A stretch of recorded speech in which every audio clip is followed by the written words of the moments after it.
ನಮಸ್ಕಾರ. ವಿವಾ ನ್ಯೂಸ್ಗೆ ಸ್ವಾಗತ. ಇದು ನಿಮ್ಮ ಪ್ರೀತಿಯ ಸುದ್ದಿಗಳ ಡಬ್ಬಿ. ತಮಿಳುನಾಡಿಗೆ ನೀರು ಬಿಡುವುದನ್ನು ಖಂಡಿಸಿ ಮಂಡ್ಯದಲ್ಲಿ ಪ್ರತಿಭಟನೆ. ತಮಿಳುನಾಡಿಗೆ ನಿತ್ಯ 3,500 ಕ್ಯೂಸೆಕ್ಸ್ ನೀರು ಹರಿಸಲು ಸಿಡಬ್ಲ್ಯೂಆರ್ಸಿ ಆದೇಶ. ಕಾವೇರಿ ನೀರು ಹಂಚಿಕೆ ವಿವಾದಕ್ಕೆ ಸಂಬಂಧಿಸಿದಂತೆ ದೆಹಲಿಯಲ್ಲಿ ನಡೆದ ಕಾವೇರಿ ನೀರು ನಿಯಂತ್ರಣಾ ಸಮಿತಿ ಸಿಡಬ್ಲ್ಯೂಆರ್ಸಿಯು ಮಹತ್ವದ ಆದೇಶ ಹೊರಡಿಸಿದೆ. ತಮಿಳುನಾಡಿಗೆ ನಿತ್ಯ 3,500 ಕ್ಯೂಸೆಕ್ಸ್ನಂತೆ 15 ದಿನಗಳ ಕಾಲ ನೀರು ಹರಿಸುವಂತೆ ಸಮಿತಿ ಶಿಫಾರಸು ಮಾಡಿದೆ. ಹೌದು, ವರ್ಚುವಲ್ ಮೂಲಕ ಕರ್ನಾಟಕ, ತಮಿಳುನಾಡು, ಕೇರಳ ಮತ್ತು ಪುದುಚೇರಿ ಪ್ರತಿನಿಧಿಗಳೊಂದಿಗೆ ನಡೆದ ಸಭೆಯಲ್ಲಿ ಮಹತ್ವದ ಶಿಫಾರಸು ಮಾಡಿದೆ.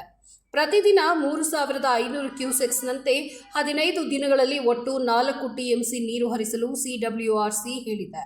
ಆದರೆ ಇದಕ್ಕೆ ಕರ್ನಾಟಕ ಸರ್ಕಾರ ಆಕ್ಷೇಪ ವ್ಯಕ್ತಪಡಿಸಿದೆ. ಕಾವೇರಿ ನೀರು ನಿರ್ವಹಣಾ ಮಂಡಳಿಯ ಸಭೆಯಲ್ಲಿ ತಮಿಳುನಾಡಿಗೆ 15 ದಿನ ಕೆಆರ್ಎಸ್ ಜಲಾಶಯದಿಂದ ನೀರು ಬಿಡುವಂತೆ ಆದೇಶಿಸಿದೆ.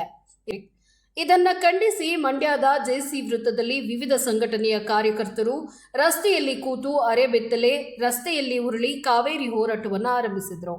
ಪ್ರತಿಭಟನೆಯಲ್ಲಿ ರೈತ ಸಂಘದ ಮುಖಂಡ ಶಿವಳ್ಳಿ ಚಂದ್ರಶೇಖರ್, ಪುಟ್ಟ ಜೈ ಕರ್ನಾಟಕ ಪರಿಷತ್ ರಾಜ್ಯಾಧ್ಯಕ್ಷ ಡಾಕ್ಟರ್ ಎಸ್ ನಾರಾಯಣ್, ಬಿಜೆಪಿ ಮುಖಂಡರಾದ ಹೊಸಹಳ್ಳಿ ಶಿವು, ಸಿಟಿ ಮಂಜುನಾಥ್, ಶಿವಕುಮಾರ್ ಆರಾಧ್ಯ, ಕರವೇ ಡಿ ಅಶೋಕ್ ಸೇರಿದಂತೆ ಇನ್ನೂ ಹಲವಾರು ಪ್ರಮುಖರು ಭಾಗಿಯಾಗಿದ್ದರು.